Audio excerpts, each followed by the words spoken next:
Hi friends, welcome to our channel.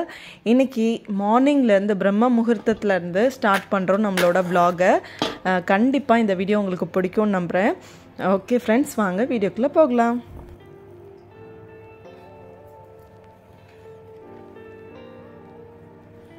Morning பிரம்ம முகூர்த்தத்தில் நம்ம விளக்கேற்றிட்டு அந்த நாளை ஸ்டார்ட் பண்ணோம்னா ரொம்ப பாசிட்டிவாக நமக்கு ஃபீல் ஆகும். கண்டிப்பாக நிறைய பாசிட்டிவ் வைப்ரேஷன் கிடைக்கும். இது பார்த்திங்கன்னா எங்கள் ஹஸ்பண்ட் வந்து அபுதாபிலேயே own construction and maintenance company வச்சுருக்காங்க. ஜிவிஎம் குரூப்ஸ் அப்படின்னா க்ரீன் வேலி மவுண்டைன், அதுதான் வந்து எங்கள் கம்பெனி நேமு.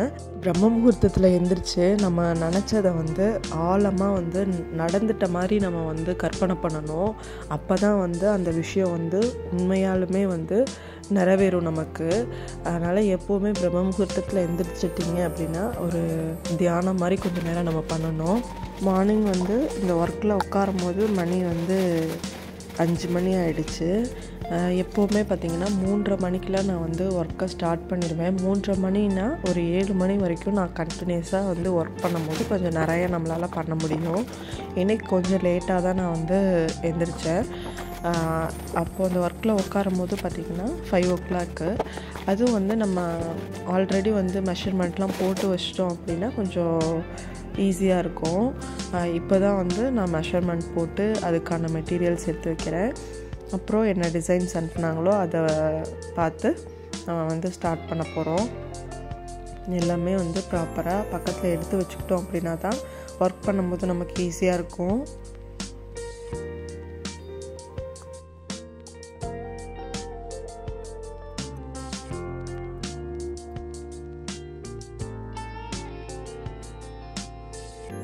இப்போ ட்ரேஸ் எடுத்துகிட்ருக்கேன். 2 ஹேண்டையும் ஒரே டைம்லேயே வந்து நம்ம ட்ரா பண்ணுறோம். லைனாக வந்து ஸ்ட்ரைட்டாக போட போகிறோம். இந்த மாதிரி ட்ரா பண்ணியாச்சு. இதுக்கப்புறம் ஃப்ரேமில் செட் பண்ணிவிட்டு நம்ம வந்து டிசைனிங்கை ஸ்டார்ட் பண்ண வேண்டியதுதான். எப்போவுமே வந்து நம்ம வந்து ஒரு விஷயத்த பண்ணணும் அப்படின்னு முடிவு பண்ணிட்டோம் அப்படின்னா, நீங்கள் வந்து மார்னிங் சீக்கிரமாக எழுந்திரிச்சிட்டோம் அப்படின்னா கண்டிப்பாக வந்து நம்ம எந்த ஒர்க்காக இருந்தாலும் பண்ண முடியும். நீங்கள் வந்து ஒரு 7-8 மணி இப்படி எழுந்திரிக்கிறோம், அதுக்கப்புறமேட்டு பார்த்திங்கன்னா நம்ம வீட்டு வேலையை செய்கிறதுக்கே தான் கரெக்டாக இருக்கும். அதுக்கப்புறம் வந்து குழந்தைங்கள பார்க்க அந்த மாதிரியே தான். சம்டைம்ஸ் பார்த்திங்கன்னா இந்த மார்னிங் டைம் நான் ஒர்க் பண்ணுறது மட்டும்தான். அதுக்கப்புறமேட்டு என்னால் வந்து அந்த ப்ளவுஸில் உட்காரவே முடியாது. அந்த மாதிரி கண்டினியூஸாக நமக்கு வந்து வீட்டு வேலை இருந்துக்கிட்டே இருக்கும். அதனால் எப்போவுமே நம்ம மார்னிங் டைமை நமக்குன்னு ஒதுக்கிக்கணும். அப்போ தான் வந்து வீட்டில் இருந்தாலும் நம்மளால் ஏதாவது பண்ணணும் அப்படின்னு நினச்சிங்கன்னா கண்டிப்பாக வந்து இதை நீங்கள் பண்ணுங்கள். ஒன்ஸ் வந்து நம்ம ப்ளவுஸுக்கு இந்தந்த மெட்டீரியல்ஸ் தான் யூஸ் பண்ண போகிறோம் அப்படின்னு, ஏன்னா நம்ம ஃபஸ்ட்டு வந்து எல்லாத்தையும் அதுக்கு என்னென்ன கலர்ஸ் யூஸ் பண்ணலாம், என்னென்ன மெட்டீரியல் யூஸ் பண்ணலாம் நம்ம ஒரு குத்து மதிப்பாக எடுத்து வச்சுருப்போம். அது டிசைன் பண்ணும் போது தான் நமக்கு தெரியும் என்னென்ன திங்ஸ் நமக்கு தேவையோ. அதை மட்டும் வச்சுட்டு மிச்சது எல்லாத்தையும் எடுத்து வச்சுருங்க. இல்லாட்டி ரொம்ப வந்து கொயன்னு வீடே வந்து குப்பையான மாதிரி ஆகிடும். இப்போ வந்து இது வரைக்கும் போட்டிருக்கேன். முடிச்சுட்டு அடுத்தது வந்து குக் பண்ணணும் போய். இது வந்து ஃப்ரண்ட்டு நெக் வந்து நான் டிசைன் பண்ணிகிட்ருக்கேன் இப்போது. ஏன்னா ஒரு 3 மணிக்கு எழுந்திரிச்சோம் அப்படின்னா அந்த பேக் நெக் ஃபுல்லாக டிசைன் பண்ணியிருக்கலாம். இப்போ வந்து 5 மணிக்கு அப்புறம் 1 hour தான் டைமு. அதுக்குள்ளே வந்து நம்மளால் ஃப்ரண்ட்டு மட்டும் தான் போட முடியும். அப்புறம் பார்த்திங்கன்னா சரி டக்குன்னு ஒரு உப்புமாவை செஞ்சுருவோம் அப்படின்னு சொல்லிட்டு உப்புமாவை செஞ்சாச்சு. இந்த சைடு வந்து தேங்காய் சட்னி அரைச்சிட்டேன். ரவையை வந்து ஃப்ரை பண்ணி ஆற வச்சாச்சு. அடுத்தது வந்து காய்கறியெல்லாம் கொஞ்சம் எடுத்துருக்கோம்.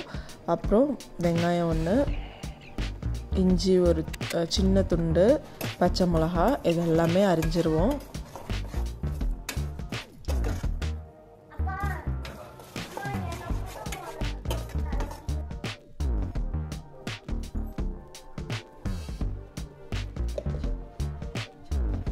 இப்போது ரவை உப்புமா வந்து எப்படி செய்கிறதுன்னு பார்த்தீங்கன்னா, எண்ணெய் ஊற்றி அதில் வந்து கடுகு, உளுந்து, பச்சை மிளகா, வெங்காயம், அப்புறம் காய், எல்லாத்தையும் போட்டு நல்லா ஃப்ரை பண்ணிடுங்க.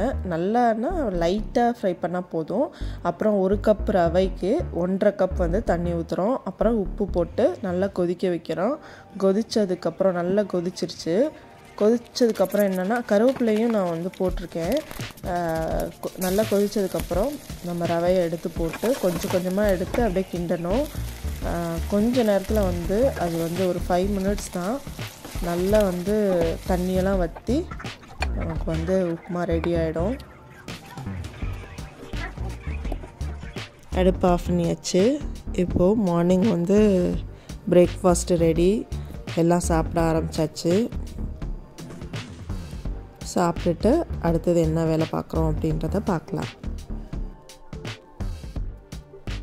நெக்ஸ்ட்டு வந்து கிச்சன் ஒர்க்கெல்லாம் முடிச்சுட்டு அதுக்கப்புறம் நெக்ஸ்ட் ஒர்க்குக்கு போவோம்.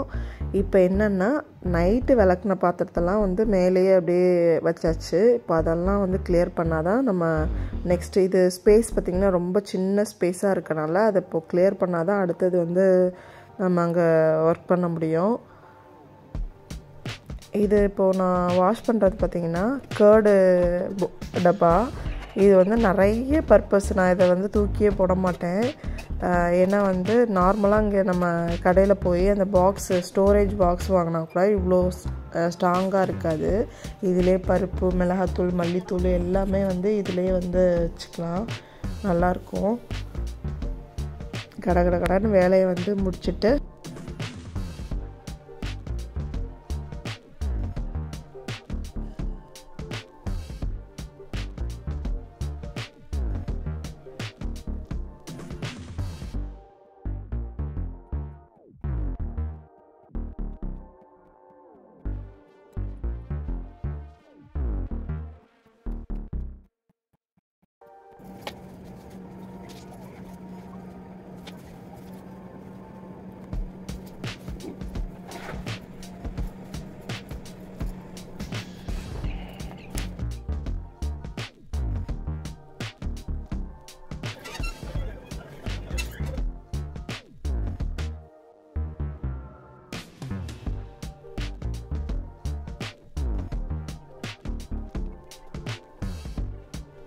இப்போ பார்த்திங்கன்னா எல்லாம் கண்ணாப்பிலான்னு இருக்குது. இப்போது மார்னிங் வந்து குக் பண்ணிவிட்டு ஓரளவுக்கு எல்லா பாத்திரத்தையும் விளக்கியாச்சு. இப்போ நான் எப்போவுமே என்ன பண்ணுவேன்னு பார்த்தீங்கன்னா, நமக்கு வந்து இந்த ப்ளவுஸ் டிசைனிங் நான் ஒர்க் பண்ணலை அப்படின்னா நான் வந்து ஹஸ்பண்ட் வர டைமில் இப்போது 12:30 மணிக்கு சமைக்க ஆரம்பிச்சேன்னா ஒரு மணிக்கெலாம் முடிச்சிடுவேன். அவங்க வந்தோடனே சாப்பிட்டுட்டு போயிடுவாங்க. இப்போ என்ன பண்ண போகிறேன் அப்படின்னு பார்த்தீங்கன்னா, மார்னிங்கே வந்து குக் பண்ணிடலான்ட்டு இருக்கேன் மதியானத்துக்கு. ஏன்னா கண்டினியூஸாக ப்ளவுஸில் உட்காந்தோம்னா தான் நம்மளால் முடிக்க முடியும். ப்ளவுஸ் ஒர்க் வந்திருக்கு அப்படின்னா நான் காலையில் சீக்கிரமாகவே எழுந்திரிச்சிருவேன். சீக்கிரமாக எழுந்திரிச்சு அந்த ஒர்க் எவ்வளோ தூரம் நம்ம குழந்தைங்க வச்சுருக்கோம் அப்படின்னா அவங்க தூங்குறப்ப நம்ம செஞ்சாதான். அது தூங்குறப்ப ஒரு அளவுக்கு ஒரு 3:30 மணிக்கு நான் எழுந்திரிச்சேன்னா என்னால் வந்து அதை கண்டினியூஸாக நம்ம ஒரு 7 மணி வரைக்கும் ஒர்க் பண்ணிவிட்டு அதுக்கப்புறம் நம்ம குக் பண்ண போனால் கரெக்டாக இருக்கும். ஆனால் நான் வந்து இன்றைக்கி வந்து கொஞ்சம் லேட்டாக தான் எழுந்திரிச்சேன். ஏன்னா நைட்டு நம்ம தூங்குறதுக்கு லேட் ஆகிடுச்சு அப்படின்னாலே மார்னிங் வந்து நம்மளால் சீக்கிரம் எழுந்திரிக்க முடியாது. அப்படி எழுந்திரிக்கணும்னு அவசியம் இல்லை. ஏன்னா வந்து நம்ம ஒரு 6 ஹவர்ஸாவது நம்ம தூக்கம் இருக்கணும். அதோட கம்மியாக இருக்குது அப்படின்னா நம்மளே தான் அதை வந்து காலையில் என்ன பண்ண முடியுமோ அதை வந்து சமாளிச்சுக்கணும். இப்போ காலையில் டிஃபனை முடித்தோடனே நான் மத்தியானம் குக் பண்ணி வச்சுட்டு நான் ப்ளவுஸில் உட்காந்துருவேன். ஏன்னா நம்ம மார்னிங் குழந்தைங்களுக்கு நம்ம வந்து டைம் வந்து நிறைய கொடுக்கணும். அதான் அதனால தான் நான் வந்து என்ன சொல்கிறேன்னா, குழந்தைங்க எந்திரிக்கிறதுக்கு முன்னாடி நம்மளோட விஷயத்தெல்லாம் நிறைய நம்ம வந்து பண்ணிக்கிட்டோம் அப்படின்னா அவங்க கூட வந்து நிறைய டைம் ஸ்பெண்ட் பண்ணணும்.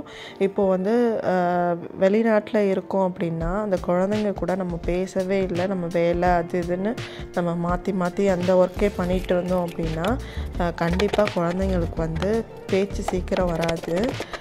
தம்பி வந்து நல்லாவே இப்போ வந்து 3.5 வயசு ஆகுது. நல்லா பேசுகிறான்.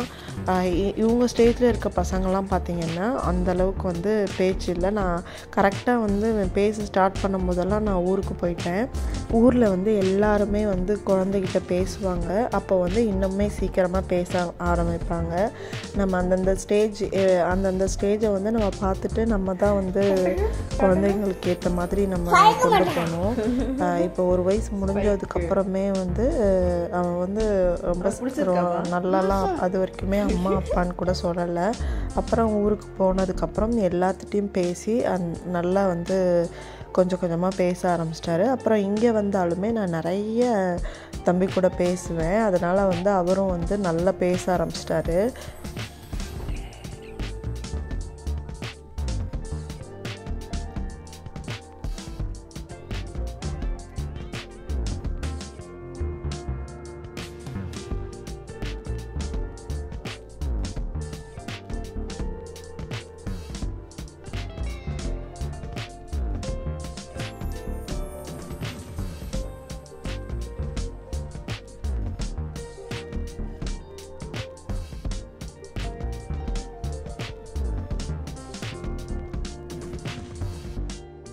துணியெல்லாம் வந்து ஊற வச்சுட்டேன்.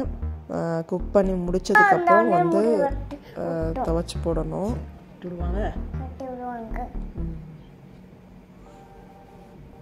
தம்பியோட துணி எல்லாமே வந்து நான் மேக்ஸிமம் வந்து கையில் தான் துவைப்பேன்.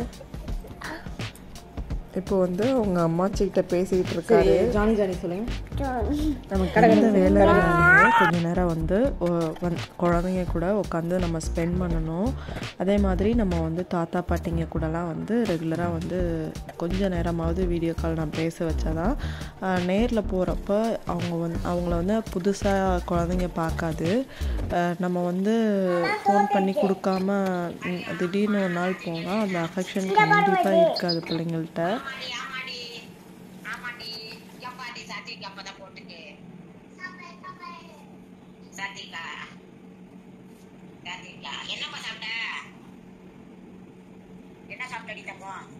வேலையை முடிச்சுட்டியா இல்லையா மாச்சி? வேலையை முடிச்சுட்டியா இல்லையா மாச்சி? இப்போது க்ளீனிங் ஒர்க்கை ஸ்டார்ட் பண்ணிடுவோம். இப்போ வீடு கூட்டிகிட்டு இருக்கோம். முக்கால்வாசி வந்து எந்த அளவுக்கு வந்து நம்ம நின்றுக்கிட்டே கூட்ட முடியுமோ அப்படியே கூட்டிக்க வேண்டியதான். ஏன்னா முன்னாடி இருக்க மாதிரியெல்லாம் நம்மளோட உடம்பு கிடையாது. நம்ம வளைஞ்சு கூட்டுறதுனால நம்ம எலும்பு தேய்மானம் தான் ஆகும். ஸோ நம்மளால் எவ்வளோ ஸ்மார்ட்டாக ஒர்க் பண்ண முடியுமோ ஒர்க் பண்ணிக்கிட்டு நம்ம அடுத்த வேலையை பார்க்க வேண்டியதான். இப்போது சாம்பாருக்கு பருப்பு வச்சாச்சு. பருப்பில் மஞ்சத்தூள், சீரகம், உப்பு போட்டு வேக வச்சாச்சு. இப்போது அதில் காய், வெங்காயம், தக்காளி, உப்பு, சாம்பார் தூள் அடுத்தது ஒரு கிண்டி விட்டுட்டு அதில் புளி தண்ணி ஊற்றணும்.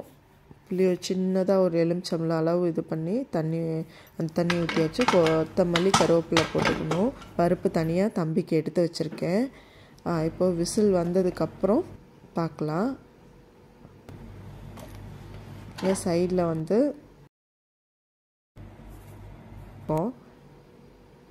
இப்போ ஒரே ஒரு விசில் தான். ஏன்னா காயெல்லாம் வந்து டக்குன்னு வெந்துடும். ஒரே ஒரு விசில் தான், ஆஃப் பண்ணியாச்சு. அதில் தாளிச்சு விடுறதுக்கு என்ன பண்ணியிருக்கோம்னா எண்ணெய் ஊற்றி கடுகு, உளுந்து, சீரகம், சோம்பு, அப்புறம் கருவேப்பிலை, அதில் வந்து தேங்காய், அப்புறம் சாம்பார் தூள் போட்டு அது லைட்டாக இதானோடனே வந்து எடுத்து ஊற்றிடணும். ஊற்றி நல்லா கொதிக்க வச்சுருங்க. அதோட கொதிக்கும் போது தான் இந்த டேஸ்ட்டு கிடைக்கும்.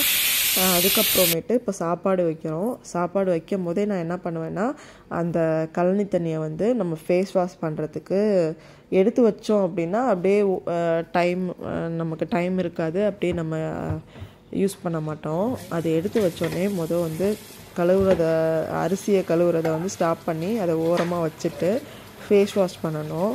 நல்லா வந்து ரிலாக்ஸாக வந்து ஃபேஸ் வாஷ் பண்ணணும். அது கைக்கு எல்லாமே நீங்கள் வந்து இதை இது பண்ணிவிட்டு துடைக்கக்கூடாது. துடைக்காமல் நீங்கள் பாட்டில் அடுத்தடுத்த வேலை பார்த்தீங்க அப்படின்னா ஹீட்டில் நம்ம நின்று வேலை பார்க்குறப்போ அது வந்து நமக்கு அஃபெக்ட் ஆகாது. இப்போ கருவேப்பிலை ஒரு சைடு, அதை வந்து உப்பு, மஞ்சத்தூளும் நல்லா பரட்டிட்டு எண்ணெய் ஊற்றி நம்ம தாளிக்கிறப்போ ஈஸியாக சுண்டிடும். மிளகாத்தூள் மட்டும் லாஸ்ட்டாக போட்டு ஃபினிஷ் பண்ணிட வேண்டியதான். இப்போது தம்பியோட துணியெல்லாம் துவைச்சிட்டு அதுக்கப்புறமேட்டு மதியானம் சாப்பாடு சாப்பிட்றப்ப தான் எடுத்தேன். இப்போது தம்பிக்கு பருப்பு சாதம் பிணைஞ்சு கொடுத்து கொஞ்சம் ஊட்டி விட்டுட்டு அப்புறம் ஸ்டார்ட் பண்ணோம்னா அவர் சாப்பிட்டுக்குவாரு. நெய், உப்பு, பருப்பு எல்லாம் போட்டு பிணைஞ்சு கொடுத்தோம்னா சாப்பிடுவாரு.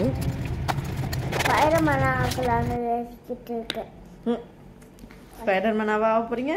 இப்போ மதியானம் சாப்பிட்டதுக்கப்புறம் ஆல்ரெடி அங்கே துவைச்சி கொஞ்சம் தண்ணியெல்லாம் சொட்டுட்டுன்னு வச்சுட்டு வந்தேன். இப்போ அந்த துணியை எடுத்து காய போட்டுருவோம்.